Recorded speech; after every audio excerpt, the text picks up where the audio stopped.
नमस्कार, आप देख रहे हैं न्यूज 18 राजस्थान। आपके साथ मैं हूं अभिषेक। मुख्यमंत्री अशोक गहलोत ने केंद्रीय मंत्री गजेंद्र सिंह शेखावत के बहाने एक बार फिर पूर्व डिप्टी सीएम सचिन पायलट पर निशाना साधा है।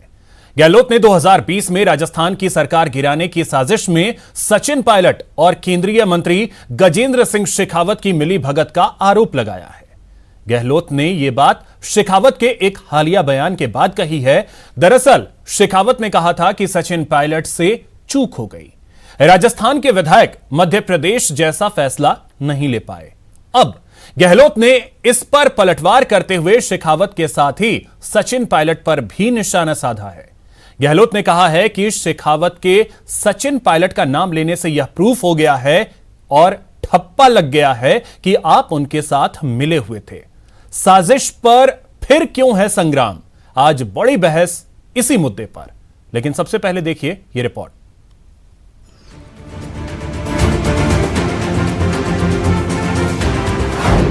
सीएम अशोक गहलोत का पायलट पर फिर निशाना।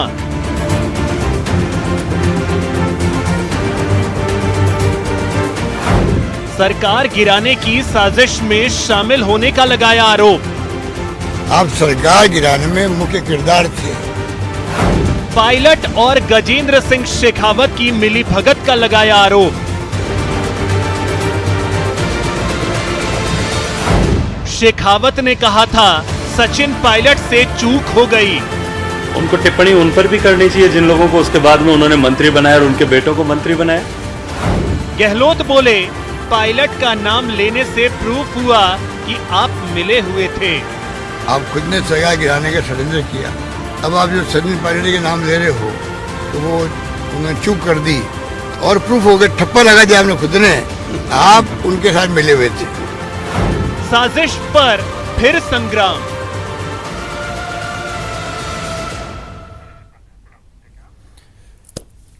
तो चर्चा आज इसी मुद्दे पर करेंगे कि आखिर जो बगावत हुई थी उस पर फिर से संग्राम क्यों मचा हुआ है।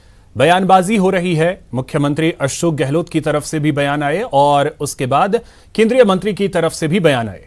चर्चा आज इसी मुद्दे पर। हमारे साथ जो गेस्ट पैनल है, सबसे पहले उनका परिचय करवा दूं। हमारे साथ जुड़ रहे हैं प्रदीप चतुर्वेदी जी, कांग्रेस नेता हैं, अशोक शेखावत जी बीजेपी नेता हैं और मिथिलेश जैमिनी जी वरिष्ठ पत्रकार हैं। सर, आप तीनों का बहुत बहुत स्वागत है न्यूज 18 राजस्थान पर। प्रदीप जी, चर्चा की शुरुआत आप ही से करेंगे। जख्म अभी भी भरे नहीं है लगता है पूरी तरीके से। देखिए, ये सारा वृत्तांत आज प्रदेश की आम जनता के सामने है। जो कुछ भी हुआ वो पब्लिक डोमेन में है, जनता को पता है। अब जो जिस तरह की बात अभी शेखावत जी ने जो एक संदर्भ दिया जिसमें उन्होंने एक स्टेटमेंट में कहा कि सचिन पायलट से चूक हुई, मैं समझता हूं उन्होंने एक पानी में पत्थर फेंकने का प्रयास किया है। उनका सीधा सीधा प्रयास है, क्योंकि उन्होंने ही ये हवा दी थी और वही इस साजिश करता थे इस पूरी सरकार गिराने के लिए।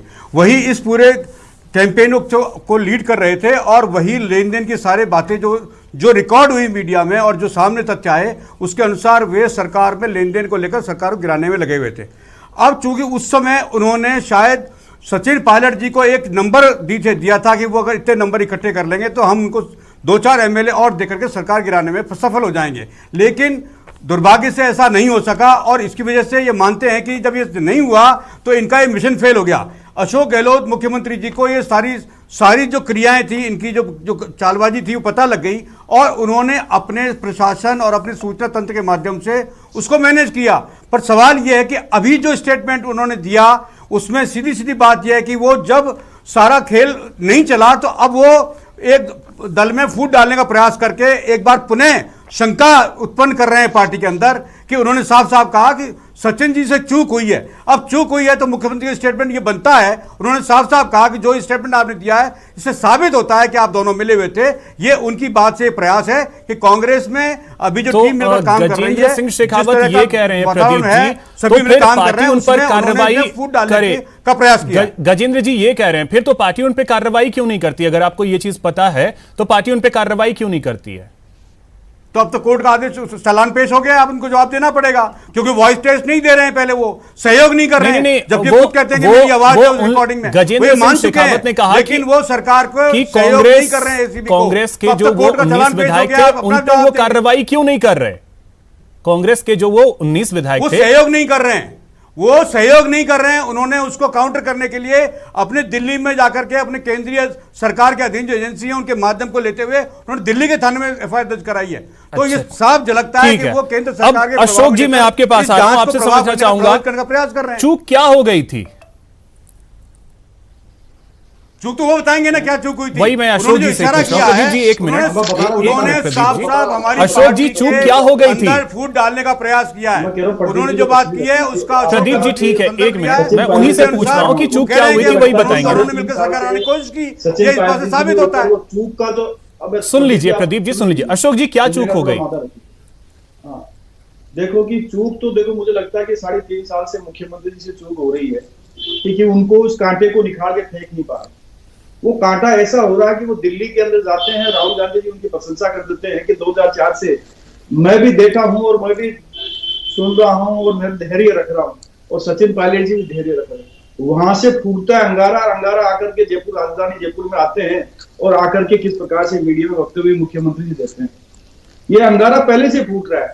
उन लोगों को मंत्री बनाते हैं, और अभी प्रदीप जजूरी जी ने कहा कि सचिन पायलट जी के ऊपर पूरा लांछन लगा दिया उन्होंने। तो आपने बार बार में क्वेश्चन पूछा कि क्या पार्टी उनके खिलाफ कोई कार्रवाई करेगी क्या? उन्होंने एक भी शब्द नहीं बोला कि पार्टी उनके खिलाफ क्या कार्रवाई करेगी, कुछ भी नहीं कहा, और मंत्री आप में बना के बैठे। तो मतों लज्जित करने का काम, किस प्रकार के शब्दों का प्रयोग किया इन लोगों तो ने। प्रदीप जी तो आप पे आरोप लगा रहे हैं कि आप जानबूझकर इस तरीके से बयान दे रहे हैं कि पार्टी में फूट पड़े। आरोप तो आप पे लग रहे हैं। और देखो कि ये सब जाते, देखिए 2000 उस सारे वृत्तांत के बाद में प्रदीप जी आप राजस्थान विधानसभा में विश्वास मत पास किया है और उसमें इन सब लोगों ने सरकार का साथ दिया है, इसलिए ये बात मिथ्या है। लेकिन इन्होंने अपने प्रयासों में कोई कमी नहीं छोड़ी है। इन्होंने सब कुछ करने का प्रयास किया और सरकार को अपदस्थ करने का प्रयास इन्होंने आपसी राजस्व के माध्यम से करने की कोशिश की है, जो फेल हो गया है। अभी दस ही बातें कर रहे हैं, सरकार को सहयोग नहीं कर रहे हैं, जो एसीबी की जांच हो रही है उसमें सहयोग नहीं कर रहे हैं। माननीय मंत्री जी जो हैं वो इसको लेकर के अपने आप को साफ करने की कोशिश कर रहे हैं, लेकिन सवाल यह है कि वो दोषी हैं और उनको जांच में सहयोग करना चाहिए था, जो नहीं कर रहे थे। ठीक है प्रदीप जी, तो आप ये कह रहे हैं कि जांच में सहयोग नहीं किया जा रहा है। केंद्रीय मंत्री गजेंद्र सिंह शेखावत का यह कहना है कि अभी तक एक नोटिस उन्हें नहीं मिला है वॉइस सैंपल देने के लिए राजस्थान पुलिस की तरफ से। एक नोटिस आज तक नहीं मिला है। मैं एक बार बताऊंगा आपको, यदि नहीं, मैं प्रदीप जी से पहले मैं बता दूंगा आपको कि आवाज आ रही मेरी आपको? जी जी हाँ, आप ये बताइए, यदि वॉइस सैंपल के लिए बात करते हैं और जिनका रिकॉर्डिंग की बात कर रहे हैं उनको मंत्री बना दिया जाता है, और कब दिया और कितनी बार नोटिस दिया ये तो बताएं। इनकी पुलिस कोर्ट में एप्लीकेशन लगाती वॉइस सैंपल की, वो खारिज हो जाती है, और खारिज होने के बाद में आपने उसको चैलेंज करके उस ऑर्डर को और उसको डिफेक्ट में पास करवा करके अब नोटिस जारी होते हैं कोर्ट के। आपकी पुलिस तो पता ही नहीं, उस जो आप तो न्यायपालिका का सम्मान नहीं कर रहे। न्यायपालिका का सम्मान करना चाहिए। आपकी जो एप्लीकेशन तो खारिज हो चुकी है, और खारिज होने के बाद में आप गुमराह कर रहे हो कि आपकी एसीबी कर रहे हैं, वॉइस सैंपल नहीं दे। अरे वॉइस सैंपल किसके लिए? आपकी एप्लीकेशन कोर्ट से खारिज हो चुकी है। और जहां तक आप देखिए ना किस प्रकार से आप गुमराह कर रहे हैं, सरकार आपसे चल नहीं रही है। अशोक जी, उसी के लिए गजेंद्र सिंह शेखावत ने न्यूज 18 से बातचीत करते हुए ये कहा कि आज तक एक नोटिस उन्हें नहीं मिला है। प्रदीप जी, एक नोटिस आज तक उन्हें नहीं मिला है। नोटिस तो जब मिलेगा ना, वो केंद्रीय सरकार के मंत्री का प्रोटोकॉल का इस्तेमाल करते हुए वो नोटिस लेने से ले नहीं रहे हैं, सहयोग नहीं कर रहे हैं वो। और ऐसा प्रोटोकॉल सरकार के राज्य सरकार की पुलिस के पास नहीं है कि उनको बाध्य कर ये कुछ करिए जाए। वो सहयोग करते हैं, उनको दे दिया जाता, उनको पुलिस दे दी जाती है उनके पास और वापस लौट के आती है। लेकिन ऐसा कोई प्रावधान प्रोटोकॉल में नहीं है कि राज्य सरकार उनको बाध्य कर सके या पुलिस बाध्य कर सके कि वो लेने को मजबूर हो। वो सहयोग नहीं कर रहे हैं, उनको मानवीय आधार पर, राजनीतिक संहिता के आधार पर सरकार को सहयोग करना चाहिए था। अगर वो इसमें शामिल नहीं थे तो उनको ये स्वीकार करके जांच में शामिल होना चाहिए था। राज्य सरकार बार-बार अशोक जी और प्रदीप जी अब एक सेकंड नहीं कर रहे, एक सेकंड में है ही नहीं है नोटिस का। आप एप्लीकेशन लगाए, वो एप्लीकेशन आपकी खारिज कर दी है। ठीक है अशोक जी, अब एक सेकंड। मिथिलेश जी, अब मैं आपके पास आ रहा हूं, आपसे एक कमेंट इस पे चाहूंगा कि क्या वो जख्म अभी तक हरे हैं, भरे नहीं है पूरी तरीके से? देखिए अभिषेक जी, ये सियासत ऐसी चीज़ है कि इसमें जो जख्म हो जाते हैं वो हमेशा हरे ही रहते हैं, मौके की तलाश रहते हैं। बिना कोई रवायत के जो ही गजेंद्र सिंह शेखावत जी ने बयान दिया कि सचिन पायलट से चूक हो गई और फिर मुख्यमंत्री अशोक गहलोत ने जो आज हमला किया या कल हमला किया, वो सीधा सीधा ये बताता है कि सचिन पायलट जो 1.5 घंटे तक सोनिया गांधी से मिलते हैं, जंतर मंतर पर प्रियंका गांधी के साथ जनमनगन करते हैं, और राहुल गांधी जब ये कह देते हैं ईडी में पूछताछ के बाद कि ये सब्र का पहाड़ है, तो निश्चित रूप से उनके सबसे प्रमुख प्रतिद्वंदी अशोक गहलोत को ये बात चुभनी थी, जो चुभ गई। आज भले गोविंद सिंह डोटासरा ने प्रेस कॉन्फ्रेंस में कह दिया कि दोनों एक है, 2023 में एक होकर लड़ेंगे, लेकिन सच्चाई यह है कि अंदर ही अंदर लावा फट रहा है। आज कांग्रेस पार्टी के पास और बीजेपी में कई सीएम हैं, वो बार बार कह रहे हैं ये सीएम बनेगा, वो सीएम बनेगा, लेकिन ईमानदारी से बीजेपी भी ये नहीं चाहती है कि गलती से सचिन पायलट सीएम नहीं बन जाए, क्योंकि पूर्वी राजस्थान में पूरी तरह बीजेपी का सफाया करने का किसी ने काम किया तो वो सचिन पायलट है। अगर सचिन पायलट को अभी गलती से सीएम बना दिया जाता तो बीजेपी के लिए 2023 चुनौती भरा है, ये कड़वी सच्चाई है, ये कांग्रेस भी जानती है। महंगाई रेज के भी विरुद्ध जो रैली हुई थी जयपुर में, उसमें रैली में सीडब्ल्यूसी के 5 मेंबर थे, लेकिन बोलने के लिए किसको कहा? सचिन पायलट।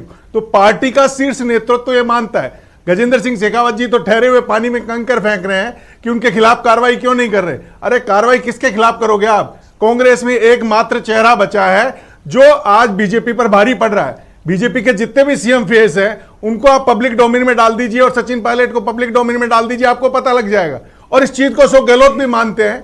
अशोक गहलोत ने और सचिन पायलट ने कई बार साझा मंच किया है, उपचुनाव में भी दोनों एक साथ गए हैं, पार्टी को मजबूत करने का काम किया है। अब दोनों के बीच में दरार करना, यह बीजेपी का बेसिक फॉर्मूला है पॉलिटिक्स का, और पॉलिटिक्स में एक तो बीजेपी तो विपक्षी पार्टी है मिथिलेश जी, बीजेपी तो विपक्षी पार्टी है, वो तो चाहेगी। लेकिन मुख्यमंत्री का जो ये बयान आया उससे किस तरीके से आप देखते हैं? देखिए, मुख्यमंत्री का जो बयान आया वो यह है कि जब पुरानी यादें ताजा हो जाती है तो जुबा पे आ जाती है। ये एक बेसिक फॉर्मूला है मनोविज्ञान का। अशोक गहलोत जी को कहीं न कहीं डर लगता है, जिस तरीके से राहुल गांधी सार्वजनिक मंच पर बोलते हैं, जिस तरीके से प्रियंका गांधी उनको साथ लेकर खड़ी होती है, ये जो तमाम चीजें हैं, जो पद पर बैठा होता है उसे सबसे ज्यादा डर होता है। तो ये डर की राजनीति है। अशोक गहलोत जी ने अभी जब राहुल गांधी से ईडी की पूछताछ हो रही है तो 5-7 दिन दिल्ली में डेरा डाला, सारे विधायकों को ले गए, सारे मंत्रियों को लेकर गए, और उसके बाद में जब वो राहुल गांधी जी बोलने आए तो उन्होंने सारा क्रेडिट सचिन पायलट को दे दिया और राजस्थान की कांग्रेस में फिर विकल्प पैदा हो गया। तो ये जो चीज है ये कड़वी सच्चाई है, और पूर्वी राजस्थान में बीजेपी को पता है कि अगर सचिन पायलट अगर बीजेपी में आ जाए या भी कांग्रेस छोड़ दे, ये प्रेशर पॉलिटिक्स भी है सचिन पायलट पर। लेकिन सचिन पायलट ठीक है मिथिलेश जी, तो इससे पार्टी पे क्या असर पड़ेगा इसके बारे में भी मैं आपसे समझूंगा, लेकिन प्रदीप जी आपके पास आते हुए एक चीज आपसे समझना चाहेंगे। आप बार बार ये कह रहे हैं सहयोग नहीं किया जा रहा है, सहयोग नहीं किया जा रहा है, किस तरीके का सहयोग चाहिए? उनसे राजस्थान की एसीबी ने कितनी बार रिक्वेस्ट किया कि वो अपना वॉइस सैंपल टेस्ट दे दें, लेकिन उन्होंने आज तक वॉइस टेस्ट नहीं दिया है। दिल्ली में देने की बात थी, वहाँ टीम चली गई, दिल्ली भी चली गई कि आपकी सुविधा अनुसार दिल्ली में लिया जा सकता है, लेकिन एसीबी के सैकड़ों प्रयत्न करने के बाद भी अभी तक उनका वॉइस टेस्ट नहीं हुआ, जिससे जांच आगे नहीं बढ़ रही है।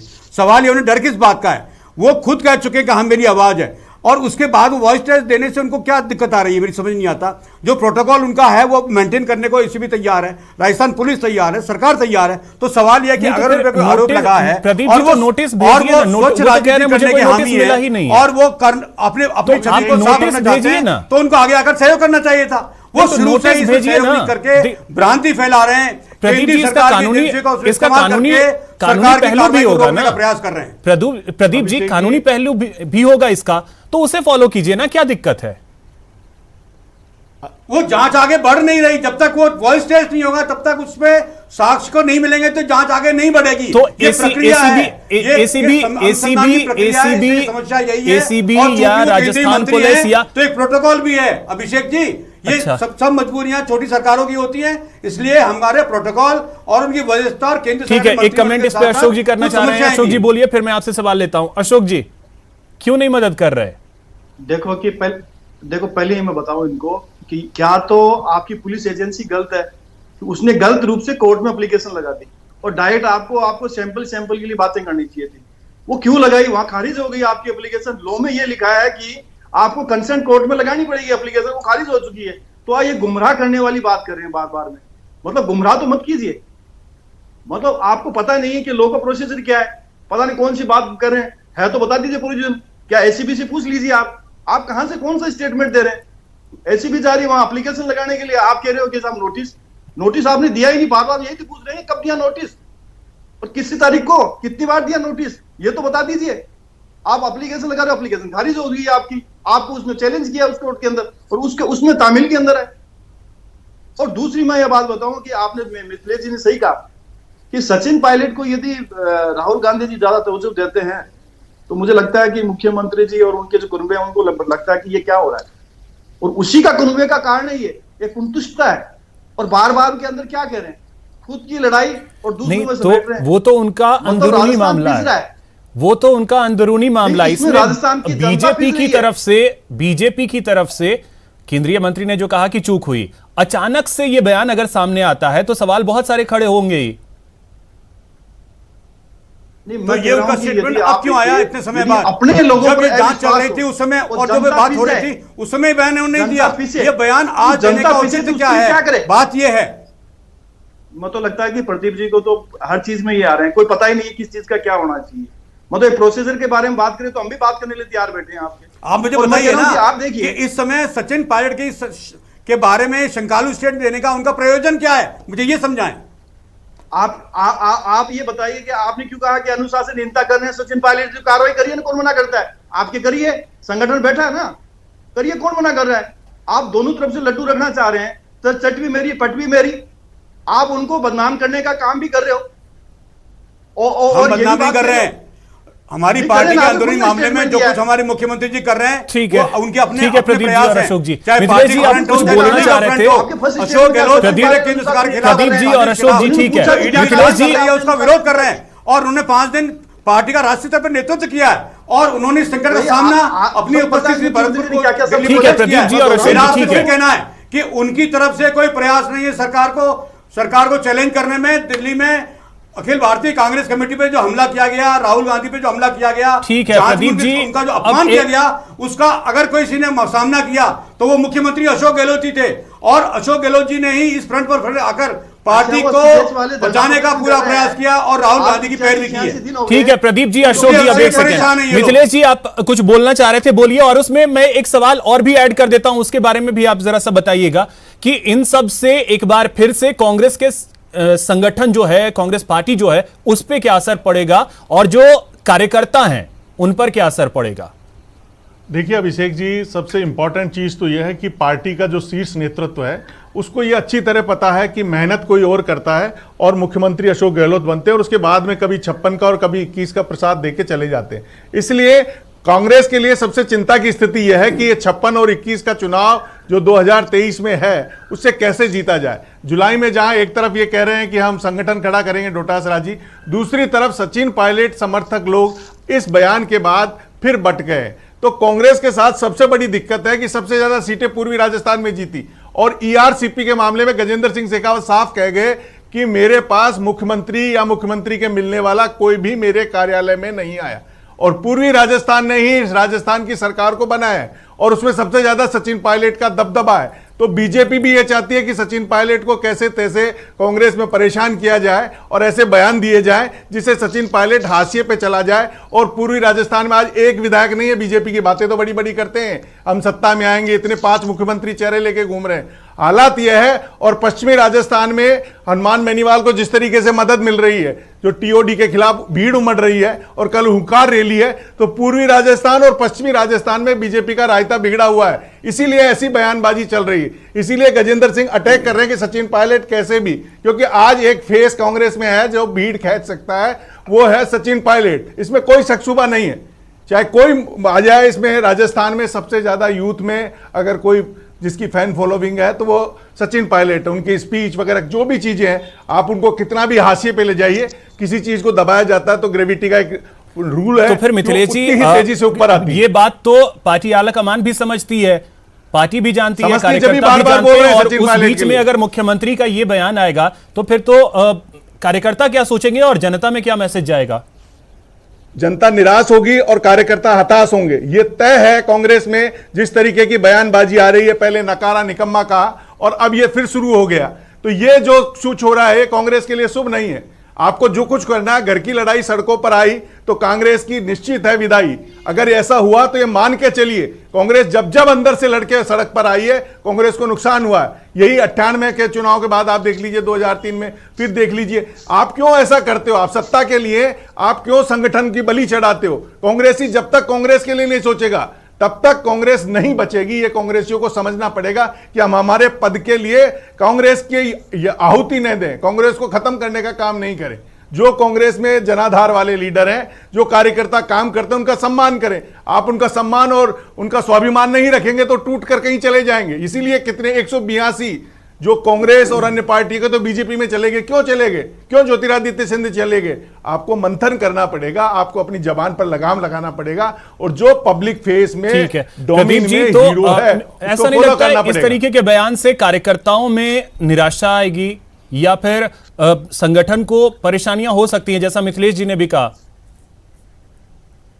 अभिषेक जी, सवाल इस बात का नहीं है, सवाल इस बात का है कि जिस तरह का माहौल इस वक्त है और जिस तरह की राजनीति हो रही है और जिस तरह से गजेंद्र सिंह जी का जो रोल है, उनको केंद्र सरकार का एक बहुत बड़ा महकमा जल शक्ति मंत्रालय को मिला है। और राजस्थान आप की गजेंद्र सिंह के खिलाफ बोलते, सचिन पायलट के खिलाफ क्यों बोल रहे हो? सबसे आप बड़ी अपने घर में आग क्यों बड़ी लगा रहे हो? समस्या है, नहीं, उसका बताइए प्रबंधन बात। आवश्यकता है। और ये विभाग होने के नाते अगर मंत्री जी राजनीतिक भेदभाव कर रहे हैं, आज ईआरसीपी को लेकर राजस्थान के 13 पूर्वी जिलों में ये पानी का व्यवस्था मैनेजमेंट हो सकता है, पर सवाल यह है कि उन्होंने तय कर रखा है कि राजस्थान की राजनीति में वो अपनी राजनीति को प्राथमिकता राजनीति करेंगे, तो ये ईआरसीपी भी उन्होंने सेकेंडरी कर रखा है। वो कहते हैं मुख्यमंत्री जी भेजें। सवाल यह है कि वहां के 13 सांसद भी हैं, वहां के एमएलए भी हैं, वो बीजेपी के जो लोग हैं उनके साथ मिलकर के इस प्रदेश के विकास में इस योजना को प्रभावी बनाएं। राज्य सरकार ने 10,000 करोड़ रुपए उसमें अपनी तरफ से दिए हैं, लेकिन मुख्यमंत्री जी के बाद केंद्रीय जल शक्ति मंत्री को चाहिए कि प्रदेश के विकास में भागीदार करें। मैं तारीफ करूंगा बिरला जी की कि प्रदेश के विकास में चाहे कोई भी सेक्टर हो, जो भी लोग सरकार के हमारे मंत्री उनसे मिलते हैं, चलिए ठीक है, आप ओम बिरला की तारीफ कर रहे हैं कि वो अपने क्षेत्र में अच्छा काम कर रहे हैं, लेकिन कांग्रेस को भी सोचने की जरूरत है, सोचने की जरूरत बीजेपी को भी है कि इस तरीके के बयानबाजी से असर क्या पड़ेगा। फिलहाल बहुत शुक्रिया आप सभी का हमारे साथ जुड़ने के लिए, चर्चा में शामिल होने के लिए। फिलहाल इतना ही, नमस्कार।